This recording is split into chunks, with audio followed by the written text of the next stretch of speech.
Charged by a black night, red pig frosted tree, cave-in tempo, sharp orange pace, default knife clarity.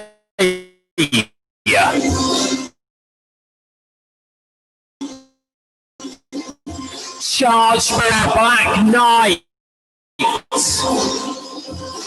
cave-in tempo, sharp orange pace, default knife clarity.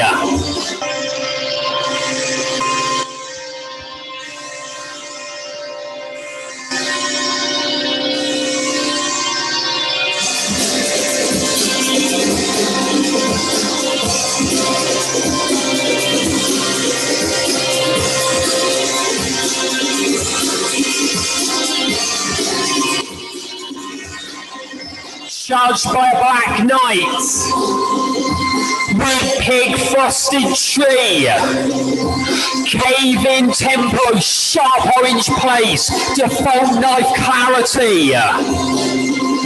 Charged by a black night, red pig frosted tree, cave-in tempo, sharp orange pace, default knife clarity. Why didn't you give me the time no count when I gave you the time? Why didn't you give me the time no count when I gave you the time? Was raining up a peninsula. Same day I gained better understanding of debilitating injury. Why didn't you give me the time no count when I gave you the time? Why didn't you give me the time no count when I gave you the time? Was raining up a peninsula. Same day I gained better understanding of debilitating injury, and a road to the left opened up.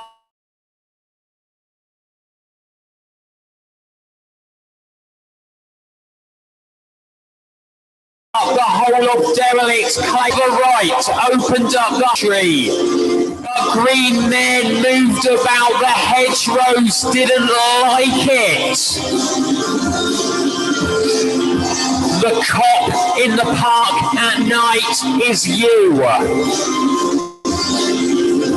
Charged by a black night, red pig frosted tree, cave-in tempo, sharp orange pace, default knife clarity. Charged by a black night, charged by a black night, red pig frosted tree, red pig frosted tree. Why didn't you give me the time no count when I gave you the time? Why didn't you give me the time no count when I gave you the time?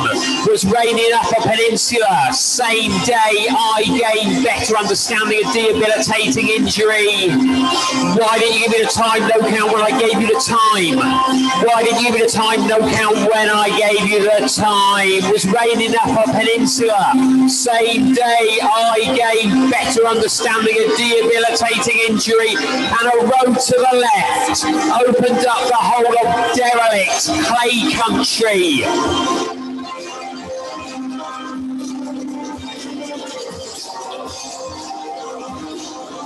But a road to the right opened up the whole of former derelict clay country.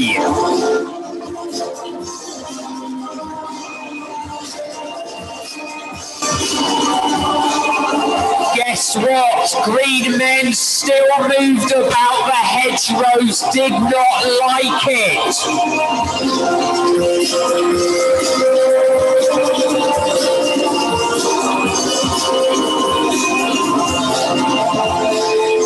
The cop in the park at night is you. The cop in the park at night is you.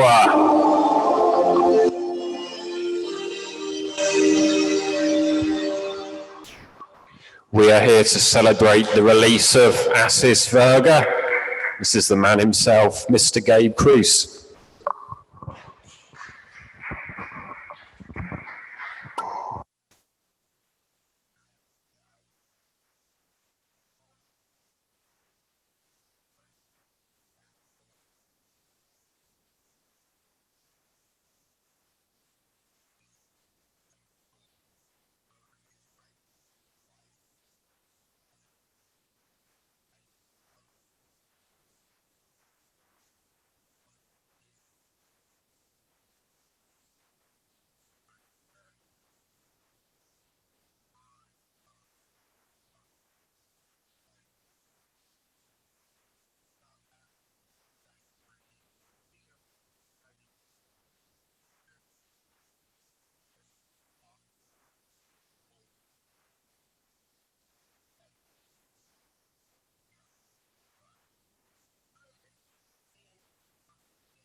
Okay.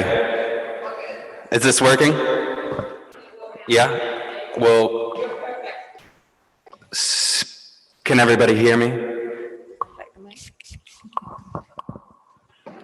Well, we're coming to the end of 2020 here, everyone. Maybe this will be the last time, the first, last, and only time a book has to be launched in this fashion. Fingers crossed. However, so far, I'm very pleased to be mostly alone in this gorgeous church with a bunch of people I really love and care about and think are amazing artists.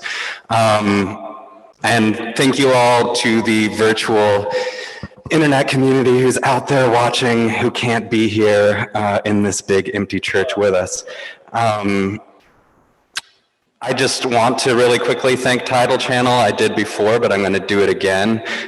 Billy Cancel and Genevieve Fernworthy, our Tidal Channel, performing tonight. Unfortunately, MacGregor Card had a child care issue, and so he is on Zoom watching us with a wailing baby, newborn baby, but he won't be joining us today. But that's fine. Yeah. I am so happy with this book and the way it turned out. I'm going to hold it up to the camera just so everyone can see it. I'm going to be pretty brief. I usually write long, kind of abstruse introductions. But tonight we're just going to go really easy and I'm just going to say that I am so happy to have, oh, should I take my mask off? You guys want to see how happy I am? Okay, yeah, so, you know, I have a few people to thank. Nicodemus Nicoludis and Chris Molnar, first of all, for being great editors and for starting this amazing project, Archway Editions. You guys should check out their other books. Ishmael Reed, there's a book coming out from Alice Notley. What's that? Stacy Zamazik is going to be putting a book out on Archway Editions in the next year. So yeah, a lot of really cool stuff coming up. And I obviously want to thank Nicole Eisenman, who is the artist who so generously let me use her image, Golden Showers, for the cover of ACID VIRGA. I saw it in a gallery on the Upper East Side last summer, and I was like, oh, that's kind of perfect. And also thank Anton Kunst for helping me out in that regard. Thank you to Alice Notley, Tom Slay, Stacy Zamazik, and Major Jackson for their blurbs. But other than that, other than the thank yous, I think I just want to get to the reading. So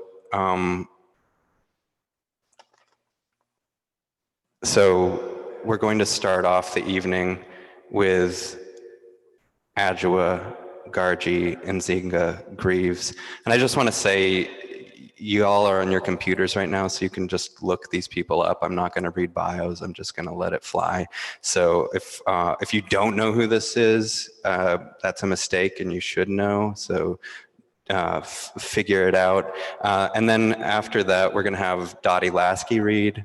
And then after that, we're going to have Benjamin Krusling read. And then after that, we're going to have Gabriel Kruis read. So stick around for those. All right, without further ado, Adjua Gargi Nzinga Greaves.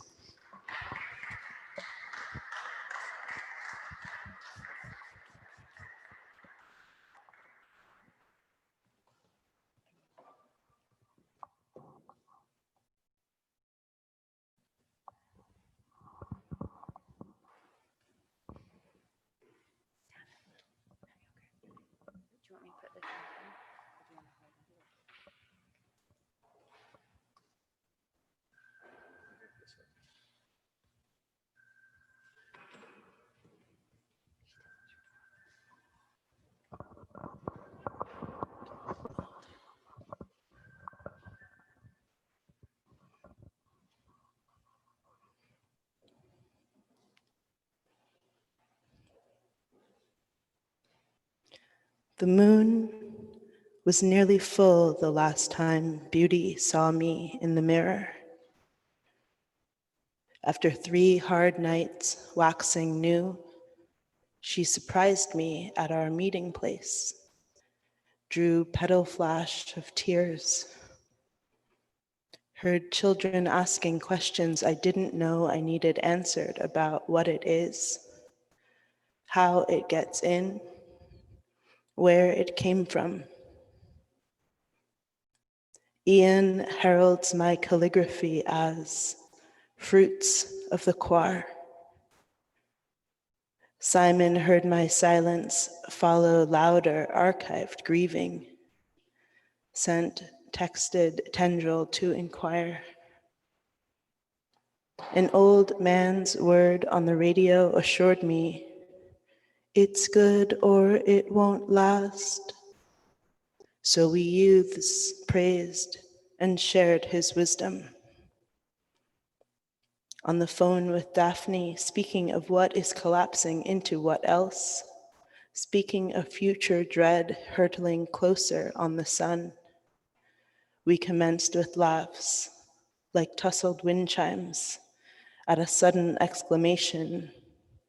I'm just not going to make it without looking good. Or some such life-preserving fiddle. Democracy dies in darkness, posts, isn't alive. That's why it's so hard to kill, and chilled me to the bone. Made me forget heroics of soap. And then remembering, I relax again, grateful as ever to live in this time and no other. No other. Max and I raise a digital eyebrow at everyday evils, and he requests, a poem about this chapter on Earth is very necessary. Like burger rations, like mat Pilates, like other gifts whose names I have forgotten. It is easy to heed his call to shifting action. Directs me into ever closer orbit with the gem self. Sajame's gentle modeling toward routine, toward astronaut, toward muscles, toward stoic sparkle, is with me at the page of fruited quar, with bedded rest, with morning run, with breaking fast, with resolute meeting of pleaded tasks, and two with falling off.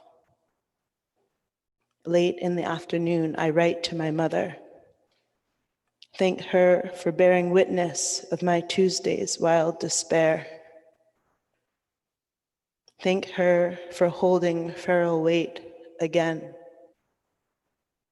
Thank her for telesimulacrum of lap, of bosom of womb. Moon phase chart says new arrived same Tuesday, and I begin to power down toward rest, attempting to recall if each birth tears so at the self. 2020, March 28th, 1:26 a.m. Diagramming paradox all day in chats. Yesterday's awkward ancient helix of fruit and virus. Twin winners. Exploitation icons, baby. Titans of opportunism. Tangle emblem of this interlude that changed the path forever. Patty and I laugh about how hard it is to tell the time of days this month. More than once, they remind me, it's all just been one long day. Together we track the masking off of life, significance of facial disruptions, significance of blending in, of avoidance of gut's desire to follow herd. 2020 years, and now this newborn common era. Good spirits in the living. Viral husks proliferating. We all know we've entered books of future history and have no means of escape. By this time next moon, my inventory will have become lots of tiny piles of cash. And I will be headed to a pre-war or fresh build up Brooklyn or down city. Light and quiet fill a large room, and my beloved awaits with attentive smile and fun health to play in. It is May Day 2020, and I have turned the weight surrounding me into buoyant, nimble energy, and I am running through the woods of our new jungling like recess and like war. 2020, March 29th, Sunday, 12:38 a.m.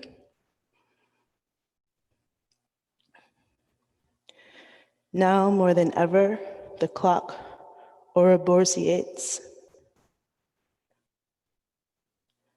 Each moment cannot escape its neighbor, and time feels feckless as the wind. Capital for centuries, it too had been furloughed. Still, we try to employ it, and the farcing protest makes fools of us, passing hours through wormholes of phone call, laundry, email, lunchtime, hand wash, dishwash, hand wash, dishwash, hand wash, hand wash, texting,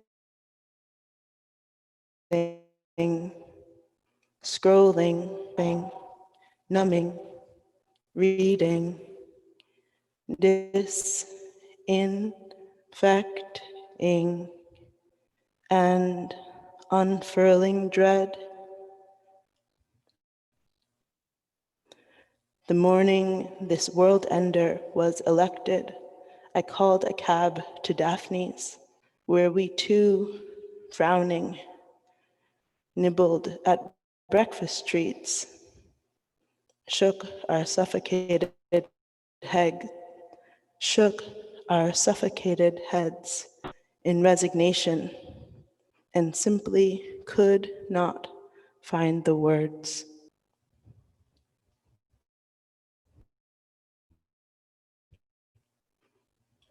"238 days later, I am reading ACID VIRGA for breakfast and hear you say, when I read it, seemed freighted with pollen. Hear you say, you said, something blooms, she is a field. Hear you say and hear me singing of wildflowers, chain of daisies, of the earth, of dirt, arranges lilies, oak boxes, belladonna bright, the bee, honey wise, of wildflowers, bonhomie boulangerie, raw silk, the straw bale, swag packed, in the palm, rolling a joint, barter for swag, frying donuts, tempered in honey, champagne blossoming magnolias, coffee poured, grapefruit cut, dirt bath of daffodils, smoke between naps. And I meet Matthew for a lunch of crescent butter and a walk across Ian's foggy alpine ridge, remembering spooky beauty that haunts me when the glitter's gone, remembering the morning holding your meadow of ghosts in my hand, remembering to forget, to fear the blooming silence of despair. Thank you.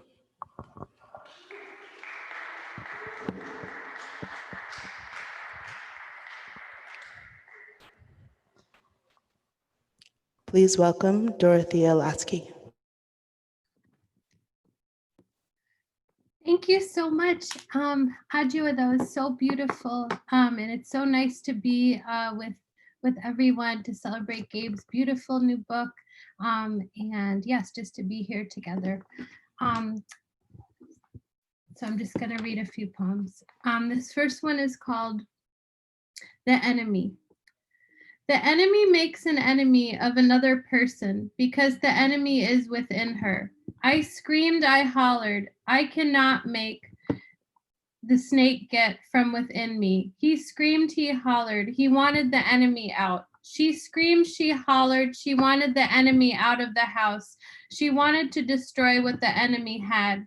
The other person is not the enemy. When you want to destroy the enemy, you must realize that you are the enemy. I want everyone to like me. It is because I am the enemy.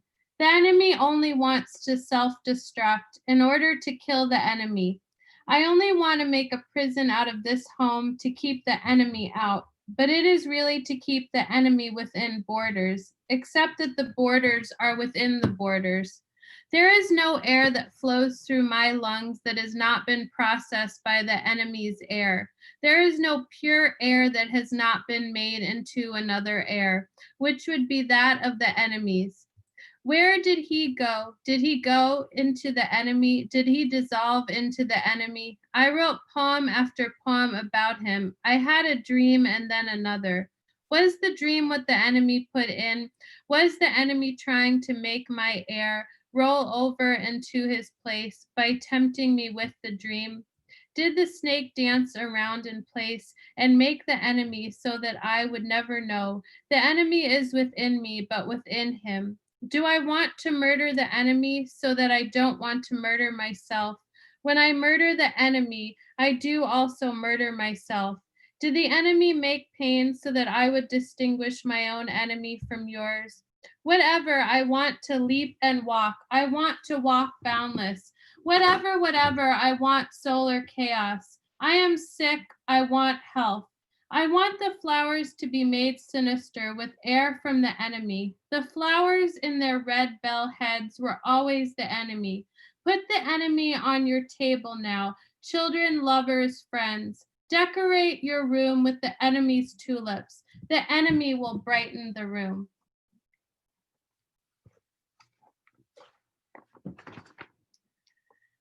The golden hour. At the end of time, it was the golden hour, wherein the golden light, the supper was placed in a row.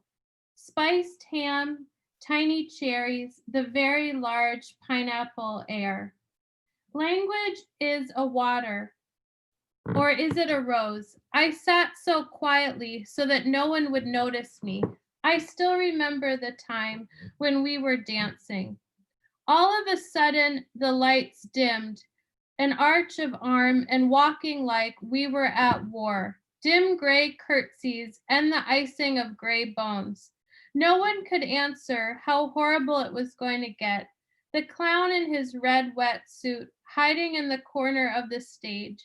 Poverty, rage, all in every movement. The fallacies of each age and every small and subtle jump.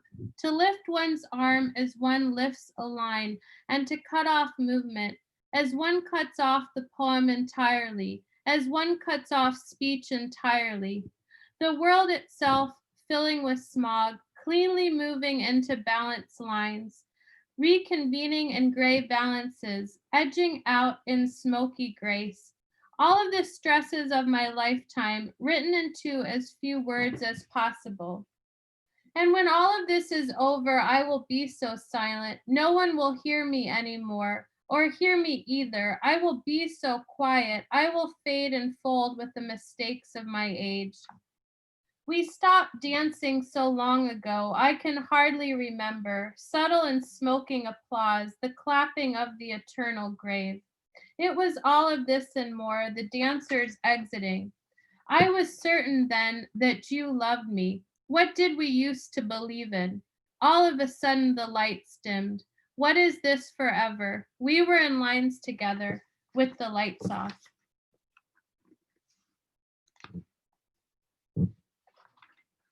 Creativity as the answer to the question of hate.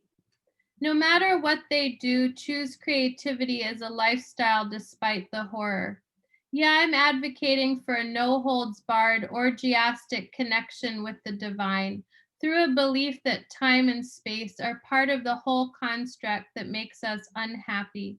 And while inviting in past and living principles of what you once were and what you will be, because what you are now is an illusion. And as soon as you know that, you will rise up in personal, private, and public ecstasy, an endless purple flower in the midst of a perpetual purple rain.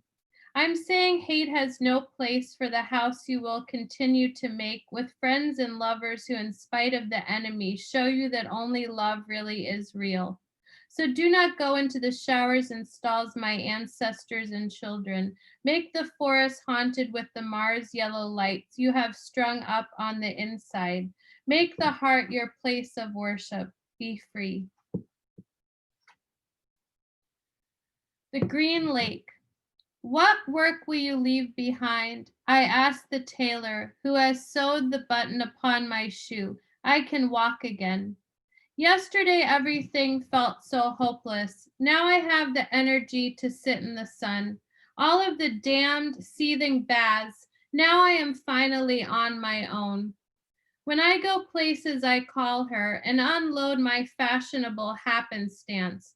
I used to stop in the street and pick up an acorn. There were so many things I used to do. In the middle of the fire, I went and thought to mention it to the ghost. I have already burned, it said. Its face was like my father's, but was different.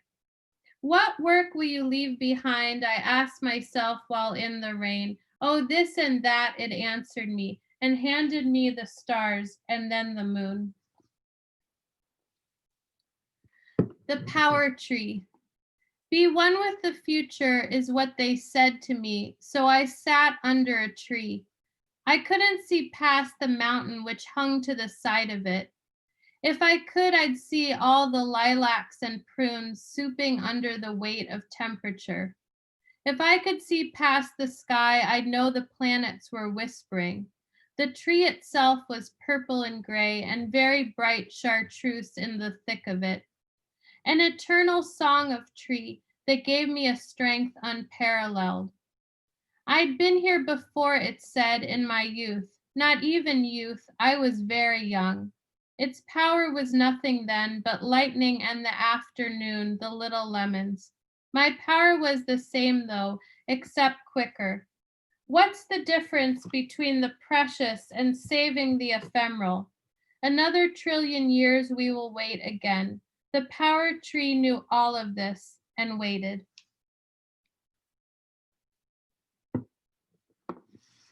The start of the free and natural. Dear friend, you have a problem and it's called yourself. Dear self, you have a problem and it's called yourself. Dear swamp demon, you stole from me. Dear sky, you have a night. The stars, they go. Dear sun, you have a problem and it's the light. Dear night, you have a problem. I can't see anyone except the red music box. Dear love, you see too much. I went to the wooden lake. I saw the wooden people. I took one out. It was a boy. It was wood and did not breathe. It had its wood hair grain in a static wave. I breathed life into it. Its eyelids finally swung open. I told it it was once a tree. I laid it down. I picked it up. At its eyes came the clear liquid, but not tears, just humor, just plastic utterances. Out its mouth came the words, but it wasn't alive yet. The stars in its absence X'd out. The middle sun it shone, but only for me. Out your sink the bitter flowers. Oh, they have bloomed in the sewer, and the sewer flowers are jealous. Of what? Of what? How dare you ask? Obviously, the air. And please join me in welcoming Benjamin Krusling.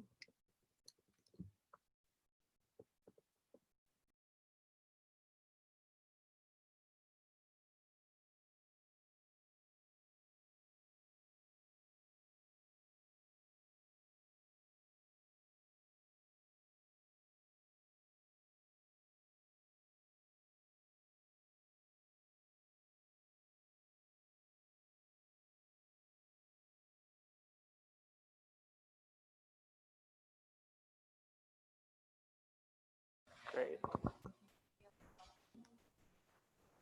Oh.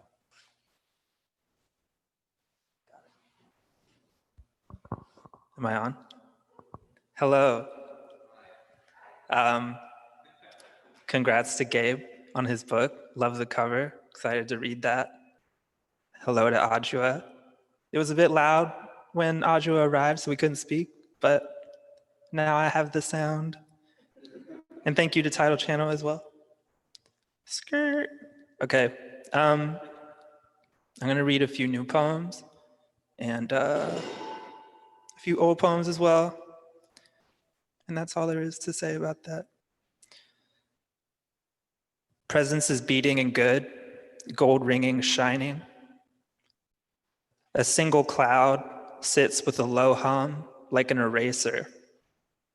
The law of society isn't actually jungle law. We all observe from the person shoved down the Union Square stairs one morning and the people close enough to help and do.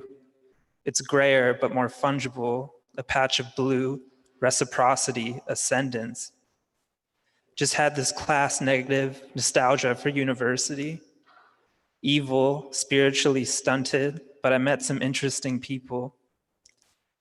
I was my wish, it was my time. Who could ever take it so far? Living, me, no. Then she said, I think we have fewer options than we thought. We had just left karaoke. There was an extraordinary lack of tension. Then I wrote, the earth shines in the night sky. Otherwise it's gray, reluctant, silent, unreal, unexaggerated, dreaming, just waiting. Then I opened the window to fire, running in the street. Considering how aggressive living is, we don't live in the same world at all. Demoned up all the time, it's a game of dermal flickering. It's the age of the plantation and rare earth mineral. For example, I see my silhouette in the condo window, think I'm no cardiovascular system surviving my way along. I'm not vast as summer sun, grinded upright, not ill, diverted, extra. I'm a low hum, I'm in love. I'm a bit of psychic pressure. I'm cheese, dope, and juice. Then the night swings shut like the idea of glamour. In the end, I feel sad, but not just.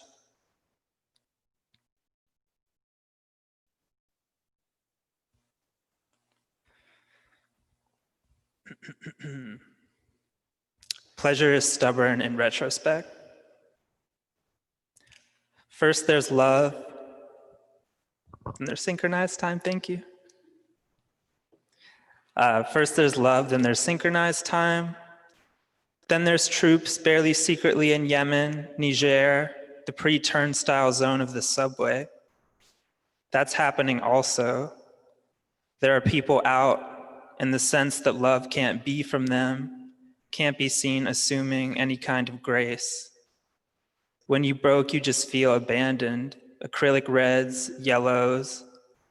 I love you because you're on the other side of the room, because steam comes off you in the twilight gone green with night vision. I fall asleep by 3, wake up by 9, because the cars go by so harshly. Then I think, love is coming from me, love is streaming from me. It's there, but there's no time.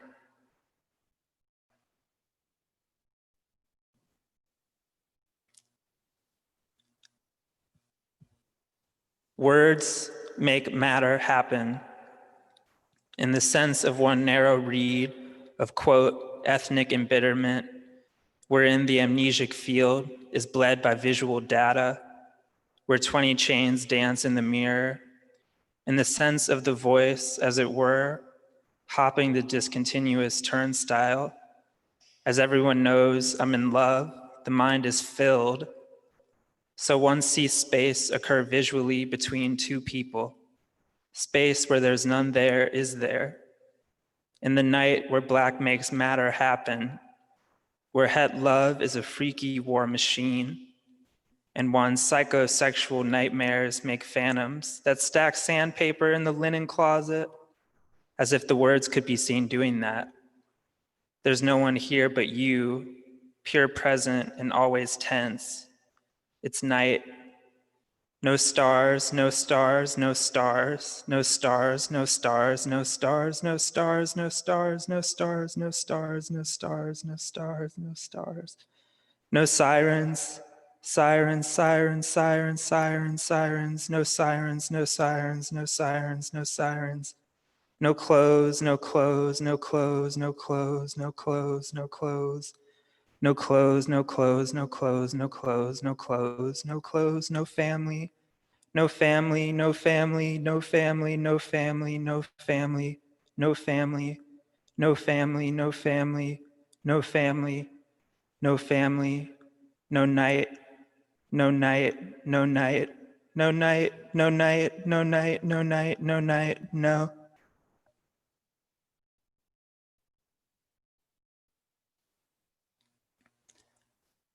As I approach the door with a welcoming action.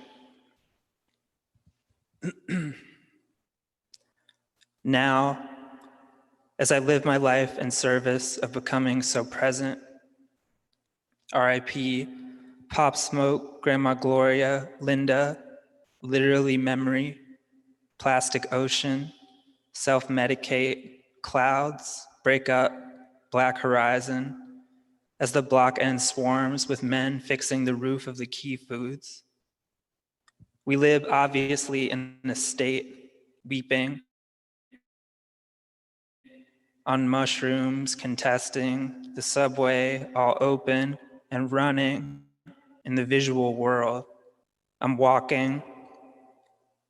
The Police are inserting a person into a bag and into a van. 16 or so of us watching. Sure, I'm 30, shale-like, abundant.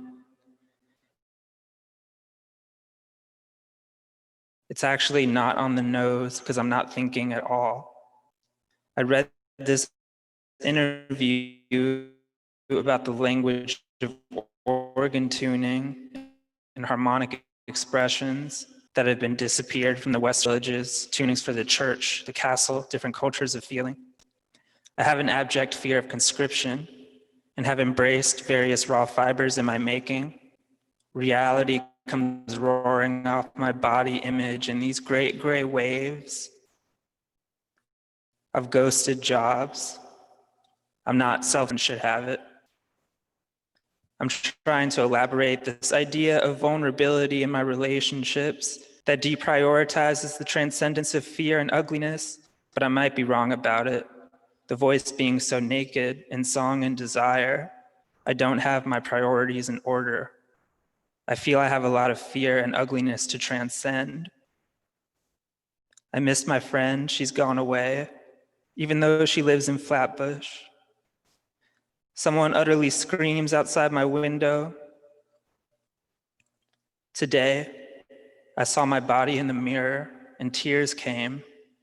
I was so grateful for life. My pupils were so wide. My heart was so full of worms. Then it wasn't. I'm sure it isn't. A day of recording my saying hello to myself. Self-medicate, drone, escutcheon of fortitude. I think what I want to say is not in the words area. It comes from earlier on. My fear of the body I didn't know I had. I get older. I put something human on my face. I'm gonna stop there. Gabe's up next. Woo! Thank you.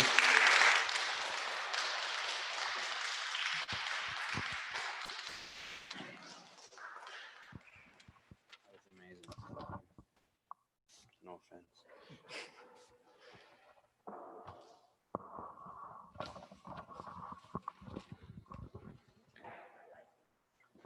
I'm Gabe.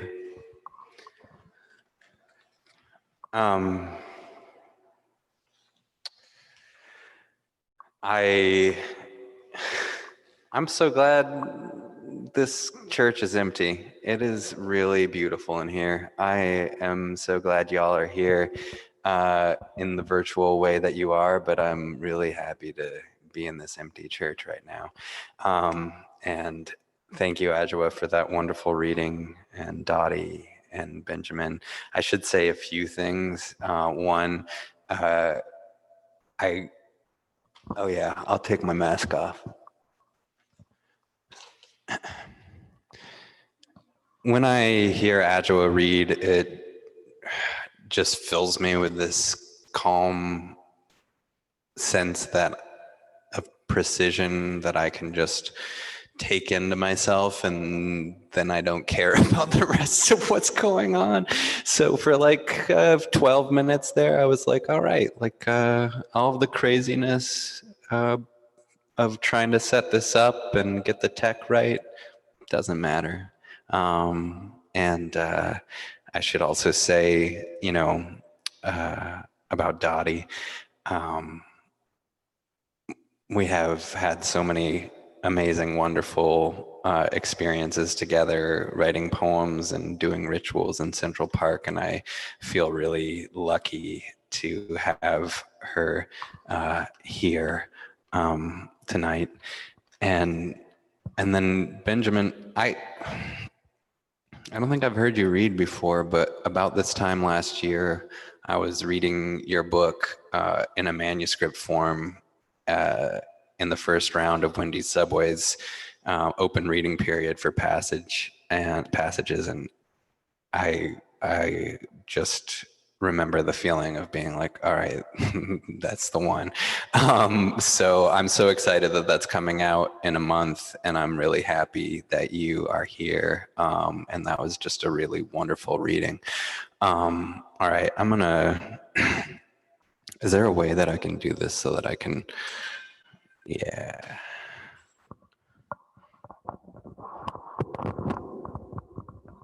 All right, tell the people how the audio is when I do this in the chat. They will want to know. Can you guys hear me okay? All right.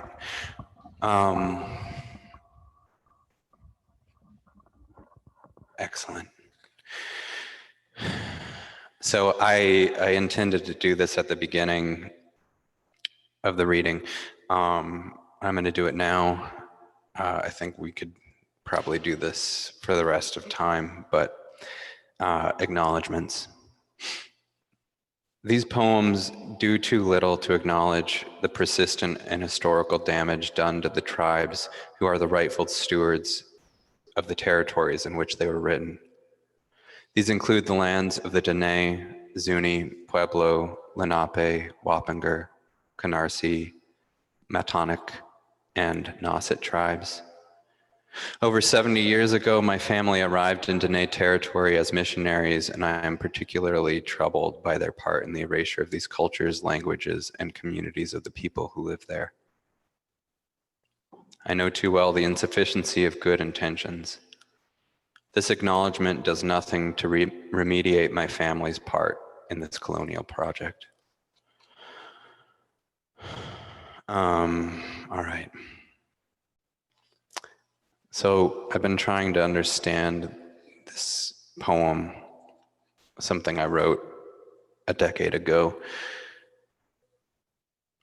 Not just the content of it, but what I meant by it, what it means about me. How every word arrived at the page as a sigh, as if sotto voce had been inscribed between the lines. How my breath, humectant when I read it, seemed freighted with pollen, the air clotted with light.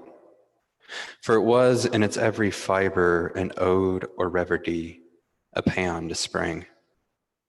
And apropos of that fertile season, my mother in the poem was pregnant, seemingly for the first time, and presumably with me. Or, as I put it in its first couplet, something blooms in my mother. Under the covers, she is a field of wild flowers. While I find these lines, sanguine as they are, alarming enough in themselves, what's stranger still is how the poem seems to be set vaguely in the desert. How already my father, a few couplets later, is a minister newly frocked, tending to his first flock, though in actuality he was ordained many years earlier, and I am neither the oldest nor only child. Yet in its 8 confected pages, there's nary a whisper of my siblings, of whom there are 6. Some of them are in Zoom right now.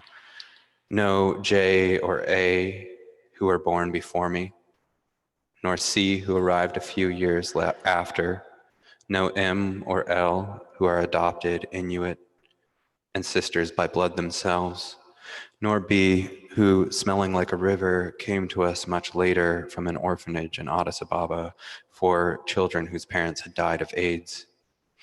No, in lieu of this brood, there's only inchoate little me and my father and mother, and of course this covert erasure. So what's clear from the start is that whatever it sought, it wasn't the truth, though in its name, auscultation, it certainly pretended at it, as if listening nakedly for it.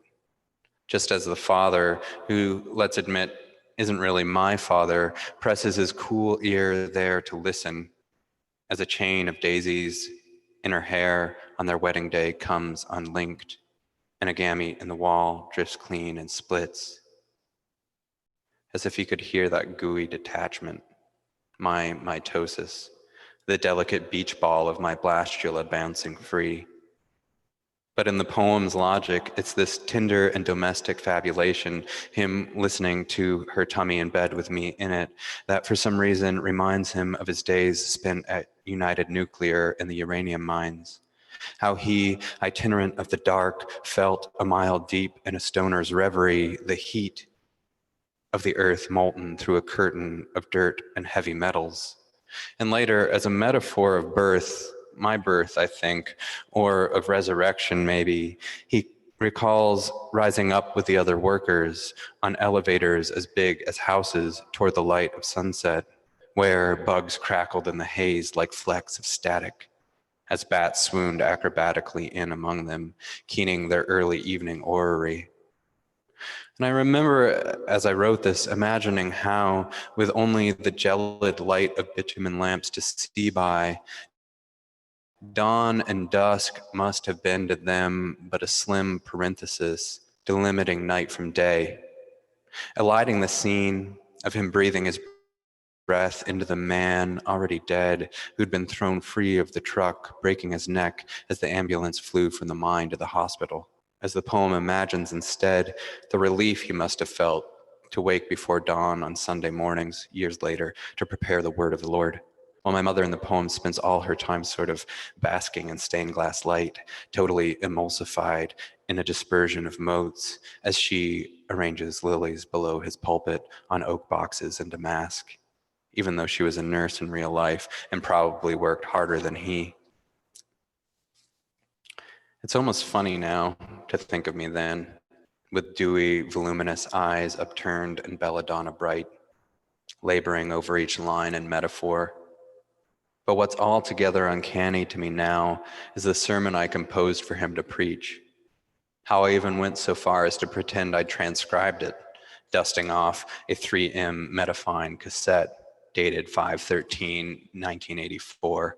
Easter Sunday, I calculated, 6 months before I was born, inserting in the midst of his homily lines like, "He pauses here, I've heard it," as if it came straight from the archive, as if asked in a court of law, I could produce it, corroborating its existence.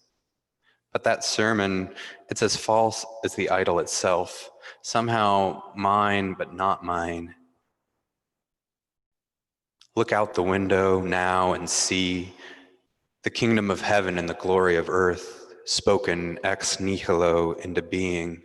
One body, one spirit, nothing is apart from the whole.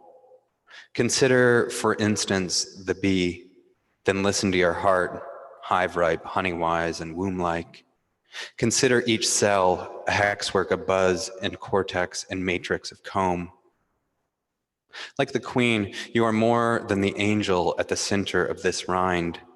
Listen to the drone and waddles and folds, the volt by volt of synapses fluttering. The pallium of drones knows the body beyond the husk. It is a lullaby sung by a larynx in figments, a lexicon in movement. The hymn and hum of a living body. Press your ear there and feel the throb of song sung to outlying organs. Every murmur, a servitude. It cannot quit. Even a rhythmic, the heart seduces the body. I mean, Jesus. So the bees, they're the congregation, and the hive, the church. I get that. But they're also the workers, right? And the mind's the hive, their smell, her smell, I think. The honeyed smell of labor and lover's sweat, the earth and iron odor of afterbirth. But the hive is me too, in utero, I think, the gametes, hexwork of cells, etc. Whereas the hive, the womb, and we, my absent brothers and sisters, we're the bees? Anyway, I remember thinking, and this is the height of my delusion, that readers may see in an ampersand and parentheses a visual echo of the fetus in our belly. Because the bees, aren't they also my mother? Like her, they are one with the field of wildflowers. And the Holy Spirit, presumably, she's the queen. But what is as yet incomprehensible to me is what this ventriloquism means. I mean, I don't know. Am I speaking through my father, or is he speaking through me? I think I thought the sermon should be about her, about us, together, inseparable. Nothing to do with any dogma, only the hidden doctrines of motherhood. And as I analyzed this poem, I fortuitously came upon Donald Winnicott's unthinkable anxieties of a newborn, which are as follows. 1, going to pieces. 2, falling forever. 3, having no relationship to the body.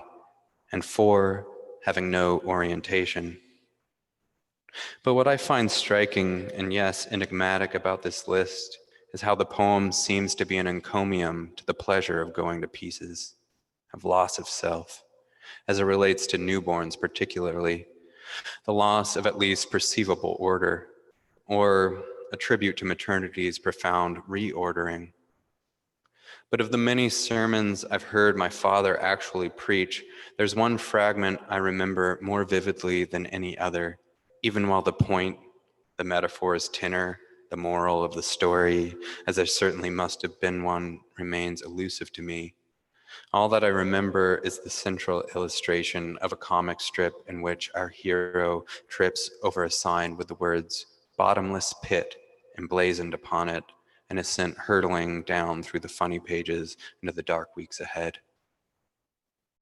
In my father's telling, day by day, 3 panels at a time, with no thought or speech bubbles trailing away behind him, the tears that once sped down his face run dry, leaving tracks on his cheeks as they grow wan, then sallow, as his hair grows long and beard fills in, whipping away behind him, leaving me in the pew to wonder, did others follow after, too distant to matter, too far away to call out to? As his pants are raveled down to rags and his shirt, like a flag flung into the void, dissolves, revealing his ribs. Weren't there at least moments of relief, brief interludes of abandon?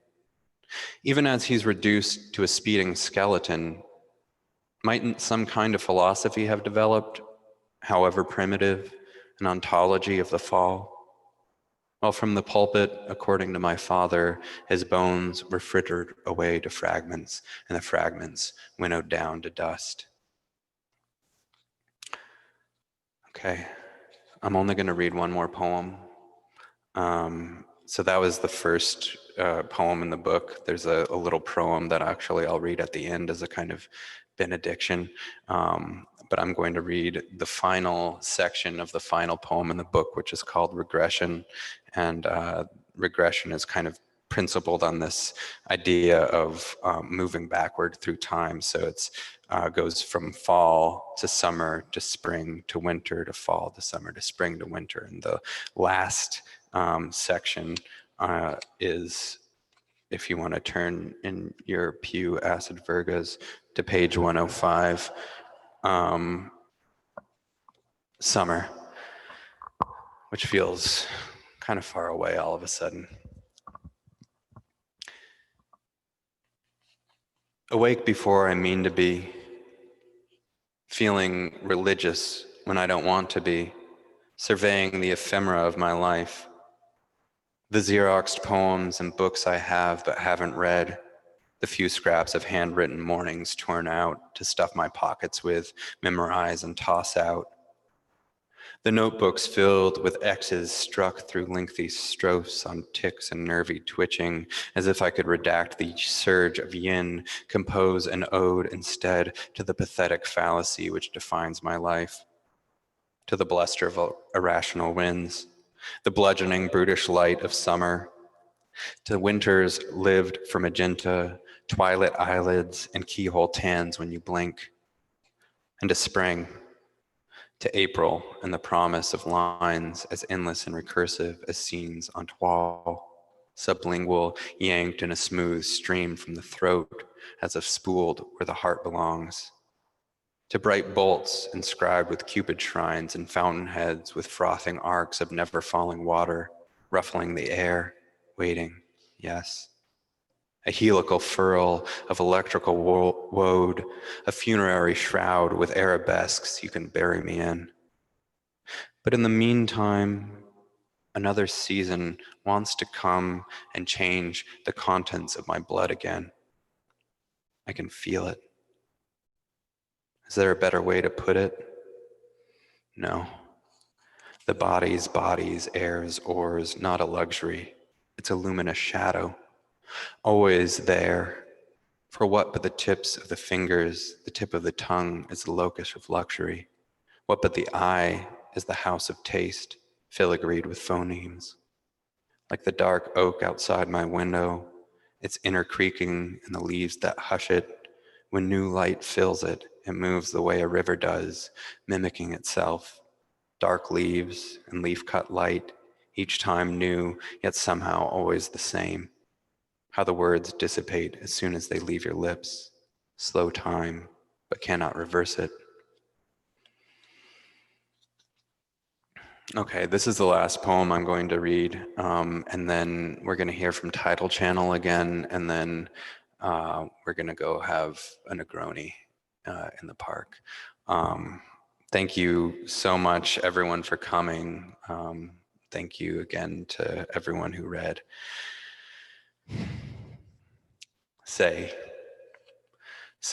poetry's air, money's ore, or poetry's a kind of money.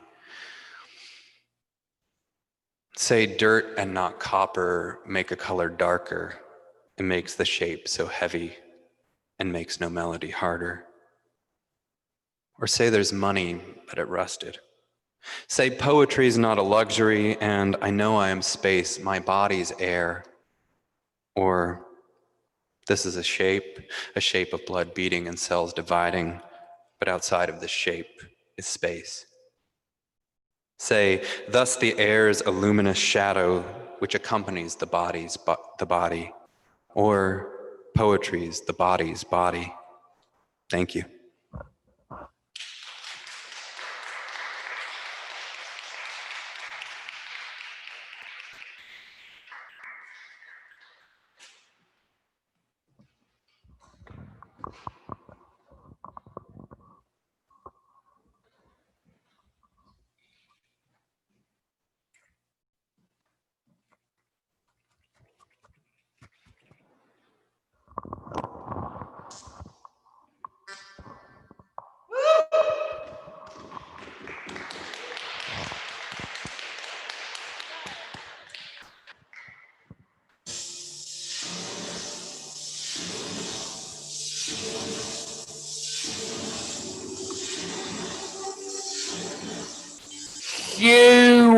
MASH Wealth Management Inc.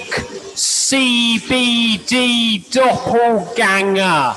Rush of teeth to the head. A mist froth warning. Accused of nonsense. Even throughout Mercy launch, achingly sour systems, perpetual self-reference, uncouth prefix, not woodlands abound with venison acorns for feeding hogs.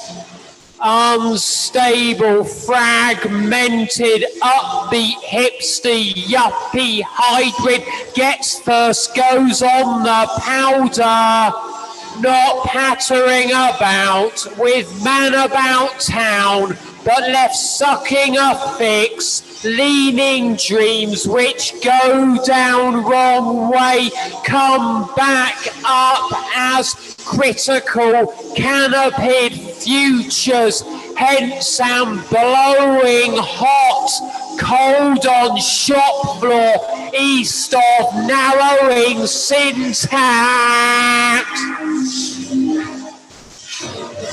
There was deep-rooted, pre-established visual code, so didn't have the heart to wake him.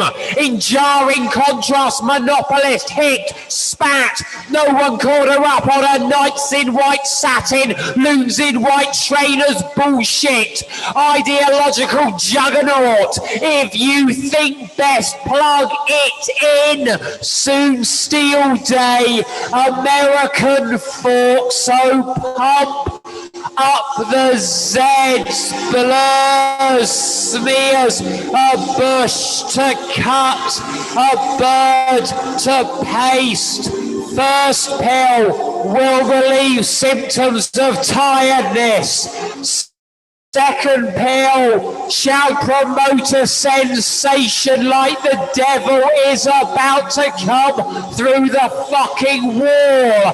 first pill will relieve symptoms of tiredness. Second pill shall promote a sensation like the devil is about to come through the fucking wall. Again, congratulations to Gabe Kruis, to Archway Editions, for ACID VIRGA. This has been a wonderful and much needed evening. Thank you, everyone.